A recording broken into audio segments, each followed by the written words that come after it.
Good morning. I'm Eric Jacobson with iConnection. iConnection is a digital marketing agency that focuses on working with manufacturers.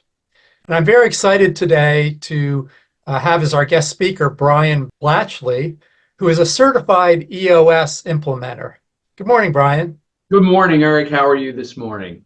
I'm just great, thank you. So really excited. We were introduced through a mutual connection. And so I know a little bit about EOS. Our company has worked with EOS in the past, but I certainly don't know everything about it. So I'm excited for you to talk to us about EOS and how the EOS model can help manufacturers. So one of the things I forgot to mention is this is designed as a two-part webinar series. Today's goal is to give an overview of the 6 components of the EOS model. And then Brian's going to do a deep dive on vision and people. In the next part, so part 2, which will be a future webinar, we'll cover the other 4 components of the EOS model. To get started, help me out. What is EOS? What does it stand for? What is it all about? EOS is a business operating system. EOS stands for the Entrepreneurial Operating System. We believe to be successful in business, you need 3 things. You need to have a coach, you need to have a peer group, and you need to have an operating system. And I fill the role, and EOS fills the role of the operating system. What a lot of companies, especially small to medium-sized companies, which are the companies we tend to work with, these are companies that are good at a product or a service, and they grow and they suddenly realize, hey, I've got this business, but I'm not really sure how to run it effectively. What we do is provide a platform, and that platform is made up of simple, practical tools, right? And it allows you to overlay your business on top of that platform to make sure that you have accountability, you have a clear vision on where you're going. All of the things that you don't have to reinvent by using a developed platform like EOS. It allows you to get more of what you want from your business. It's been around for about 22 years. It's based on the book Traction by Gino Wickman, and it really has to do with simplifying your business and using the 6 key components that are listed here in the graphic next to me in the model. But just to clarify, you talk about systems and such. We're not talking about computer systems. We're talking about processes. It's managing human energy, really. I tell people what this really comes down to is EOS is a system that allows you to identify issues, to solve issues, and to prevent issues within your company. That's really what it is. It's bringing alignment to you and your team. It brings clarity on where you're going, and it is not software. It's human energy management. So I love when you say bringing things into alignment. A lot of the challenges in business is a lack of alignment. So having a system in place that can help keep people true north, I think it is excellent. As I said, as a company, all of our management team read the book Traction. So I think some of the things that you're going to talk about, some of the key components of the EOS model will resonate with our audience. Brian, if you could go ahead, why don't you break down you mentioned with the graphic, maybe talk about those 6 keys of the EOS model. Okay, I'm going to take us through a high-level overview of the 6 components. And the 6 components are developed out of the idea and the understanding that we believe that if you focus on these 6 key areas of your business, everything will fall into one of these areas. Entrepreneurs and entrepreneurial leadership team members always have 136 things bouncing around in their head, right? There's always something going on. We, in an effort to bring organization and focus and efficiency to entrepreneurial companies, believe that you put them into one of these, each 6 components. So we start with the first and foremost is the vision component. I ask a lot of entrepreneurial leaders, where are you taking your company? And they go, I don't really know. I just know that I'm growing and I need to find my next client. It's really important, we believe, to identify, and I'll talk about that more in depth later, to identify where the company's going and how you're going to get there, and then having to tell your entire company. Because if they don't know where you're going, they can't drive your business there. The second component is the people component. And you have to have good people in order to run a great company. We help you identify how to find and utilize the people that are going to be the fit for your unique business. The third component is data component. And in this case, there's a lot of data out there in the world. The data that we look at is the data that helps you stay focused on, are we having a good week?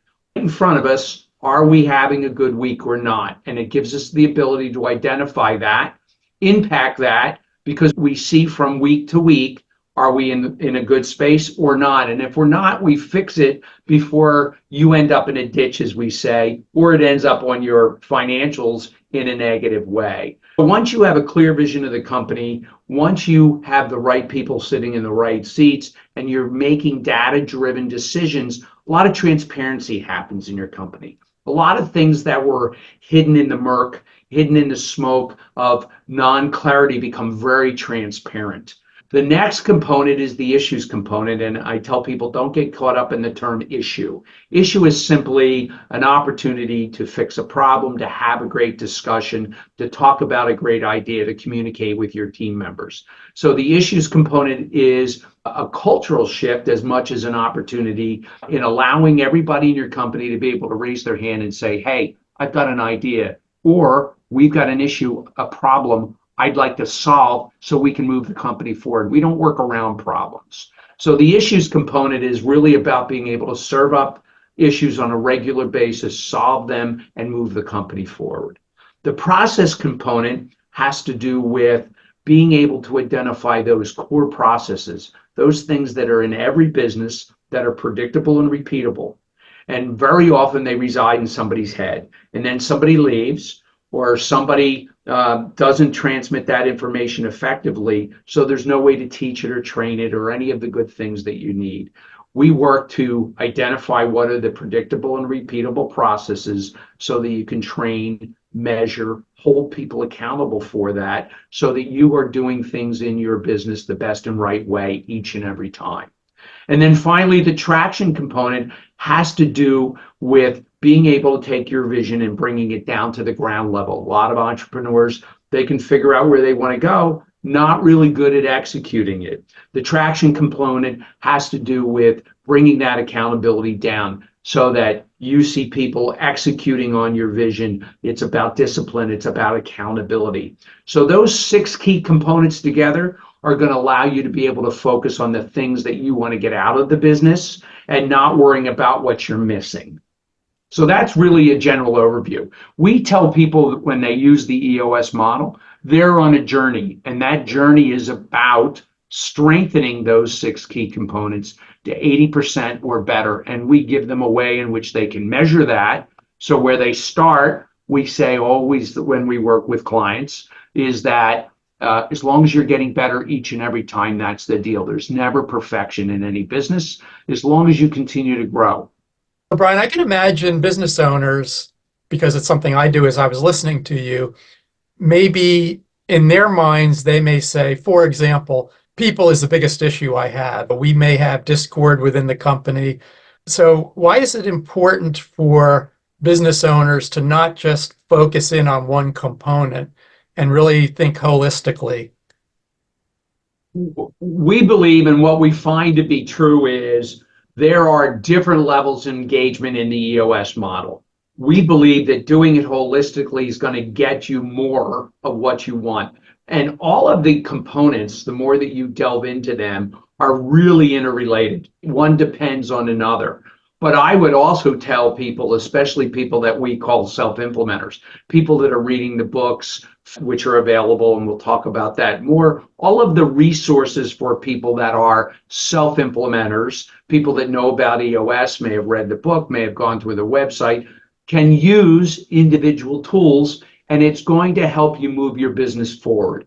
It's not going to take you as far as if you use the whole system. It's not going to hurt you to just focus on people or vision. I tell people all the time when I do an initial meeting with clients, we call it a 90-minute meeting where I really delve in and explain how EOS works. If you do nothing after that meeting, but go back and focus on getting your entire leadership team aligned, using the 8-question model that we indicate there on the graphic, the 8 questions. Get everybody to agree on those 8 questions, which is how we build out our vision strategy for every company we work with. If you do nothing more than that, you are light years ahead of where you're at now. So using individual components is a good stepping stone, but if you want to maximize your results, you really need to think more holistically. I would imagine, so if you think of people problems, you may not even know you have a people problem if you're not measuring. You talk about measurement. And somebody quoted to me, what gets measured gets done.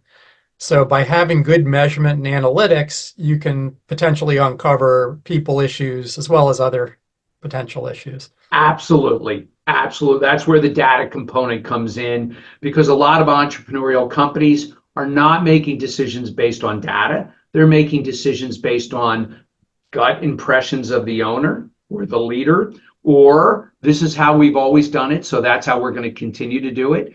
This way, when you're using data and everybody on the team that's looking at that data is able to see the results and have input into the direction and decisions of that team, it really becomes much more effective.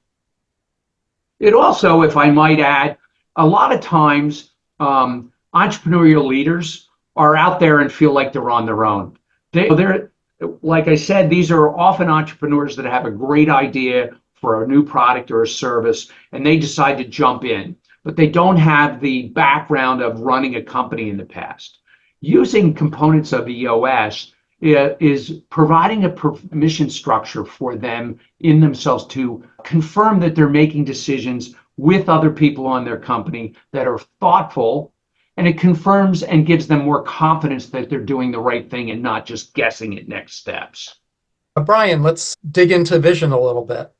Excellent. The vision component, and I tell clients this all the time because I do this type of presentation. We call it a 90-minute meeting, which is an overview of EOS. It's an educational meeting to help people understand what we're going through today in one sitting. In the 90-minute meeting, we start with the vision component, and I tell people, if you get in your car and you have an endpoint, you're able to know whether to turn left or right when you get to an intersection. If you don't have that endpoint, if you don't have a clear vision for your company, it's impossible for your leadership team and therefore everybody that works for you to actually make decisions that are going to help you get where you need to be. So entrepreneurial companies don't need a 5-day off-site, 50-page strategic plan.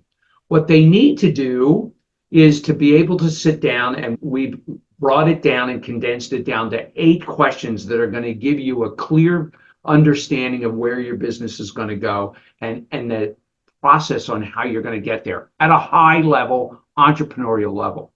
So the 8 questions are these. What are your core values? What is your core focus? What's your 10-year target? What's your marketing strategy? What is your 3-year picture, your 1-year plan, your 90-day rocks, and your issues? So they're the 8 questions, and we keep that on a document called the Vision Traction Organizer. So page 1 is the vision, page 2 is the traction. So we go through the vision pieces. What are we thinking about? And I'm going to walk through each one of those. And then the second page, the traction page, the 1-year plan, the rocks, and the issues, they're the actionable items for you. So you can go to the eosworldwide.com website and you can download this document along with all the other tools. So the first one is core values, right? Core values, they're the values, there's what drives your business, and whether or not you realize it or not, every business already has core values. It's going to be really important when we get to the people component, because we believe in EOS that you identify your core values and you need to use them as an active tool. And I say using core values as an active tool, it's not just something goes on your website and everybody looks at. It's hiring, firing, rewarding, and reviewing your employees based on the culture that you're intentionally trying to build. Okay? So core values is an important component. The second is core focus. What's your sweet spot? What do you do? A lot of entrepreneurs are serial problem solvers. So they see something, shiny object. I can fix that. I can make that profitable. But it's not really part of what the core business is that they're working on. And a lot of entrepreneurs really don't focus, and therefore they're not really great at one thing. We encourage companies, decide what you're going to be good at, what it is you're good at, and stick with that. So your core focus is really a filter that allows you and your team to keep you focused on doing the thing that you're best at. The 10-year target, could be 5 years, could be 30 years. It's just the terminology that we use. We want you and your team, again, this is a team effort, leadership team, coming together and agreeing to answer all of these questions. A lot of teams, you have 6 people on the leadership team, 3 people on the leadership team. If I put you all in a separate room and ask you what's your vision, I'm going to get different versions of the same answer. The purpose of answering these questions is you're stopping and actually going through the exercise of coming to consensus as a team. Here's where we're taking the company, and this is how we're going to get there. Okay? So 10-year target is, where do you want to be? It's a one statement. It's an overriding one major business goal. It's often known as the BHAG, excuse me, big, hairy, audacious goal. Okay? Does a couple things. One, it's the story you tell your clients. It's the story you tell your employees. This is where we go. When you hire a new employee, very often you go, here's where we're at as a company. Here's where we're going as a company. That's really important to differentiate you to your employees. It gets people to want to stay with you. It's one of the many things. A good culture, which is your core values, and having a good story to tell is how you get employees to want to stay and work with you, okay? So deciding what that one overriding goal is very important so you can tell the team. The second thing is, if you don't have a long-term goal for your business, you're very reactionary often. Teams are making decisions about, how do I do the next thing? How do I get the next client? Not, what am I building for the long term? And that helps people to take a deep breath and think about, is this going to help me get to my 10-year target? The next is the marketing strategy, and that has 4 questions, okay? And it's really important. First is, who is your ideal customer? Very often teams have not taken the time to identify the demographic, geographic, psychographic makeup of their client. So there's a lot of throwing spaghetti at the wall, if you will, in your sales and marketing efforts. And we want to get you to focus down on those people that you really want to do business with. The next thing we look at is what we call the 3 uniques, which in reality is your value proposition. They're the 3 things that when combined differentiate you from your competition. They make you different and better, all right? The next item is what we call our proven process. And the proven process is used by many of our clients. It's really a 1-page representation of the client process. And that does 2 things for our clients. It allows you to, 1, have credibility with your potential customers by saying, here is what our process is. The second piece is that it holds your team accountable to making sure they're following that process. And the last piece of the marketing strategy has to do with deciding if having a guarantee in your business is helpful or not. About 50% of EOS clients have one. It really helps reduce resistance to doing business with your company. I tell people all the time, here's the great example. If you need to take your car in and have it serviced, but you can't be without a car tomorrow, you're more likely to go to somebody who guarantees that they get it done by the end of the day, or you get a loaner. So it's just reducing resistance. So now you know who you are, your core values, what you do, your core focus, where you're going, your 10-year target, and then your marketing strategy. Who do you talk to? Your ideal client. And what do you say to them? Your 3 uniques. That allows you to fill out the last piece on the vision, which is what we call the 3-year picture. And we very intentionally call it a picture because what we're trying to do is allow your leadership team and everybody that works for you to be able to visualize what the company's going to look like 36 short months from now. So we project what the revenue is going to be, the margins are going to be, and then 5 to 15 bullet points. It really just paints a picture. What's the company going to be? We're going to have 3 offices. We're going to have 40 trucks on the road, whatever it might be, 100 employees, whatever it is, we're going to paint that picture so that when you close your eyes and you listen to what that looks like, you can visualize it. Because if you can visualize it, 2 things happen. 1, you're more likely to get there. And 2, it sets you up for great 1-year planning.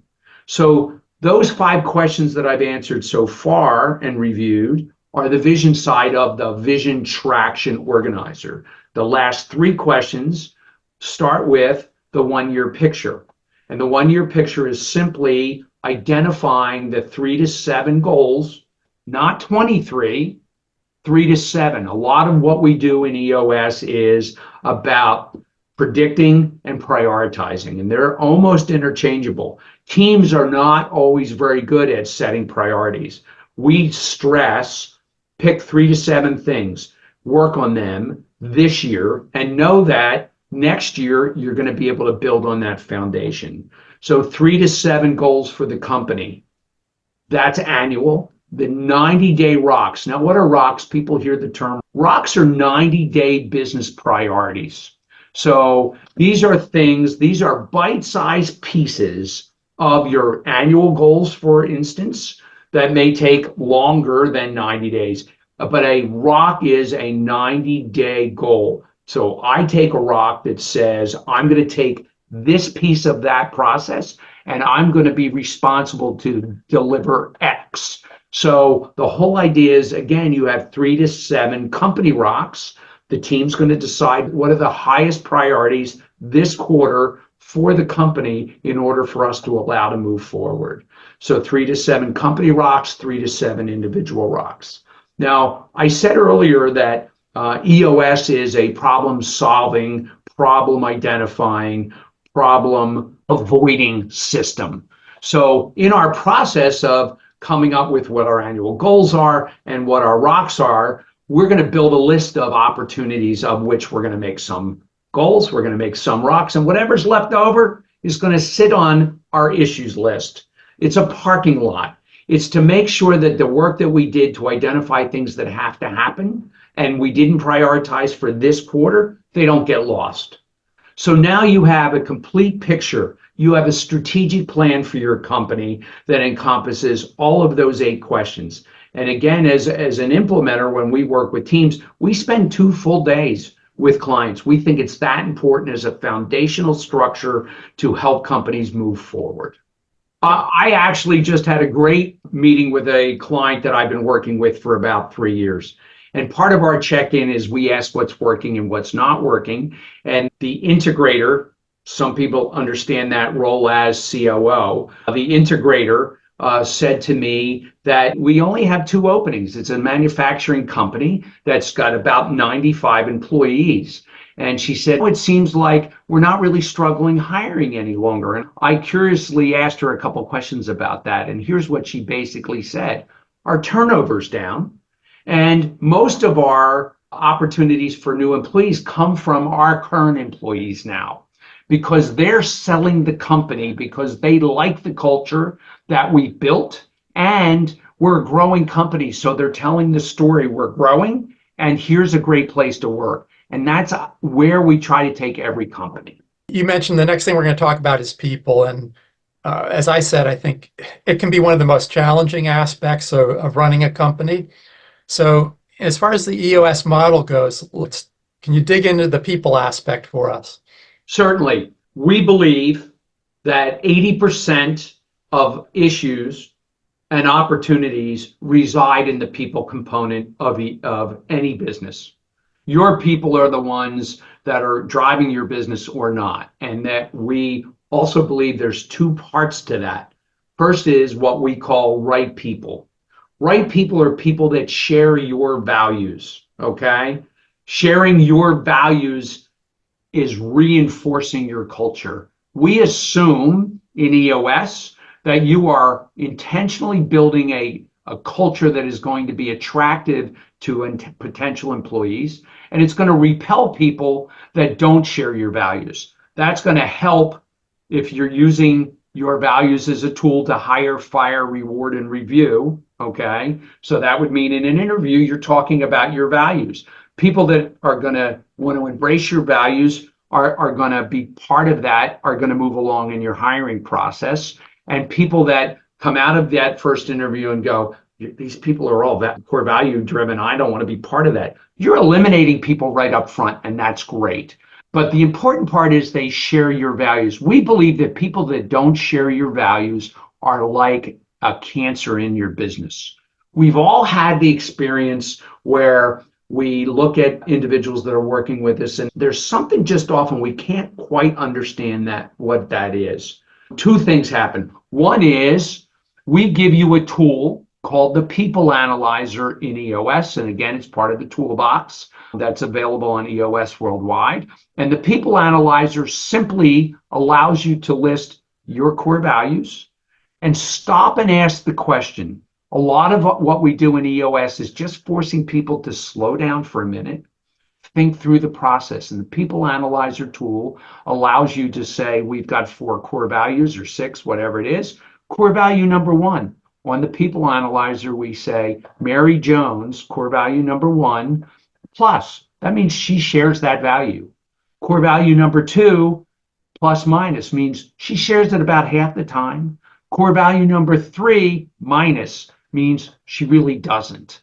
And then core value 4, you think through, you're taking the time. What that allows you to do is think through and set you up to have a great conversation with her, okay? It's not just this nebulous, things don't seem right. It's very specific. We see you engaged here, that's great, but we take our values very seriously. It's really important. It doesn't seem like this is something that you're showing very well. Here's what it looks like. So it gives you a coaching and mentoring opportunity.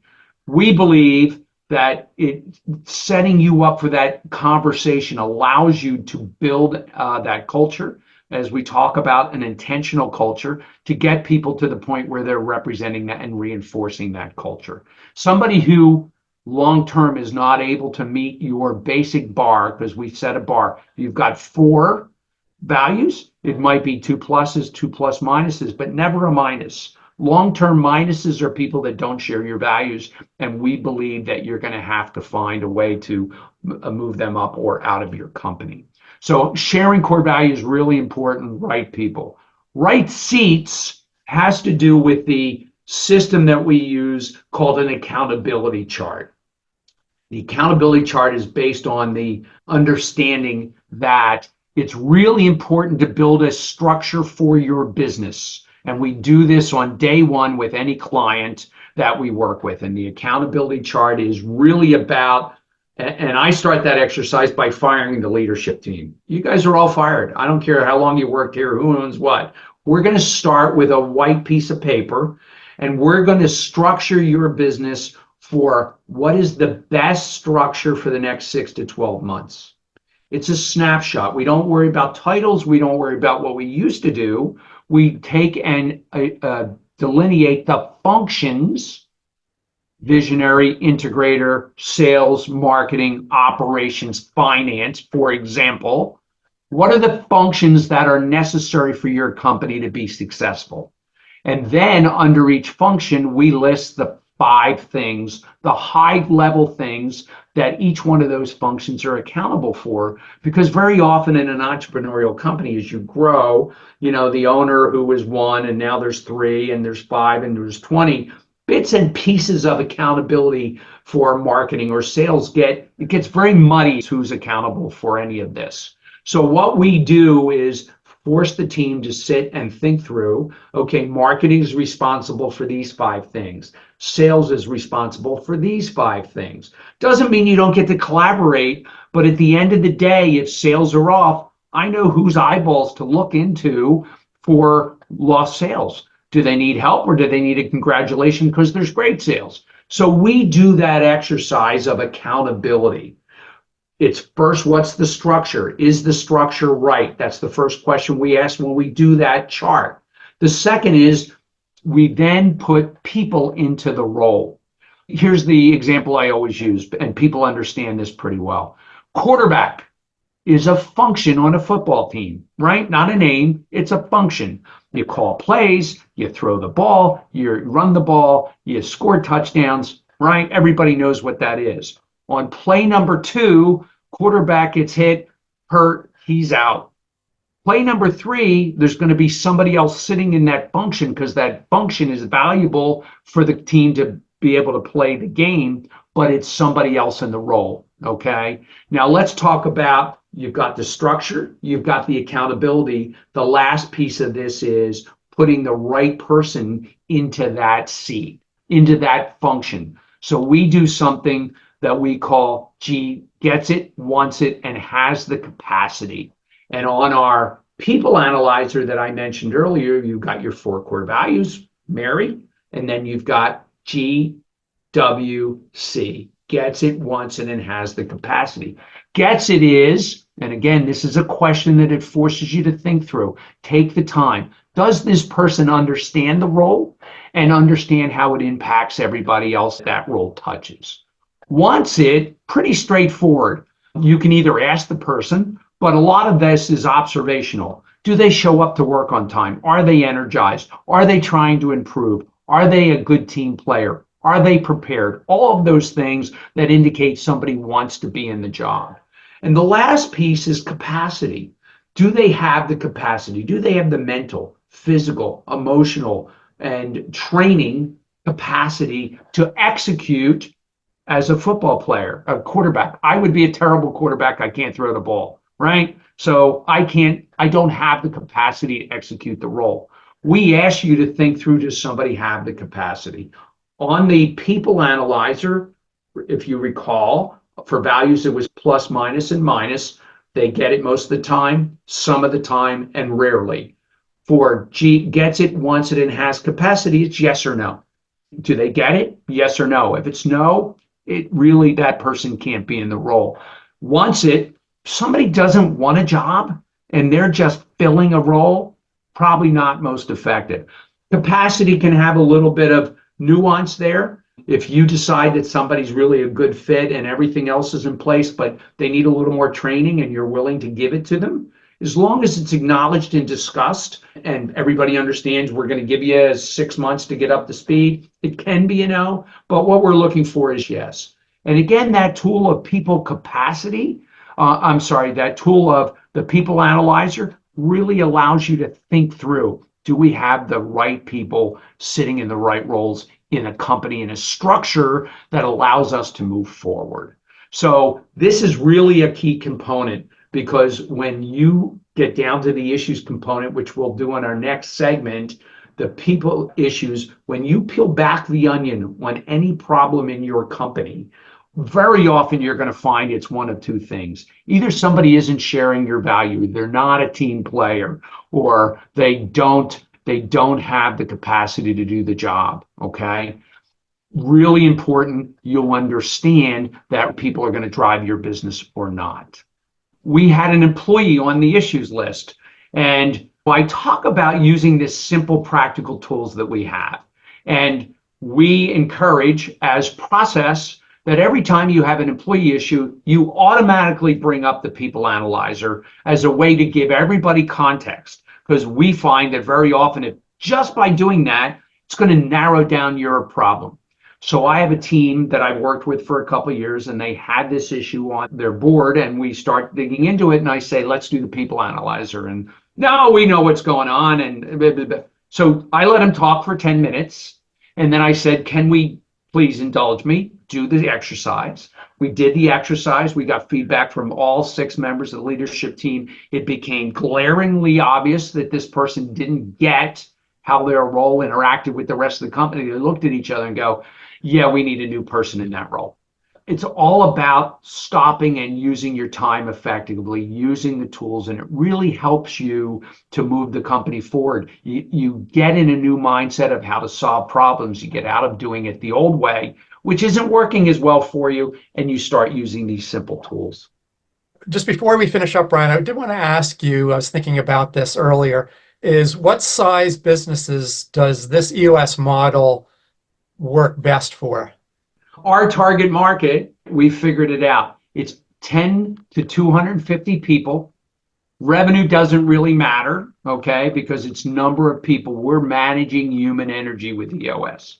It's entrepreneurial companies, meaning it's privately held and it's a growing company. Being growth minded is really important. Teams that are open, honest, and vulnerable about the fact that they don't know everything and they're looking for help in growing their business. So they're really the components that I look at when I look to work with a client and as a team. Brian, thank you for giving us that overview, digging into vision and people. And what we're going to do in part two is do a little bit deeper dive into the other four components of the EOS model. So I look forward to that. In the meantime, again, Brian, what is the website address where people can go to look at some of these resources and reach out to you? Please feel free to reach out to me at my website. You can download a toolkit there. There's resources that are available. One set of resources is all of the books, starting with Traction, on which EOS is based. Get a Grip, How to Be a Great Boss. It's a whole library of books that you can use to help you better understand EOS if you're going to do it yourself or want the education yourself.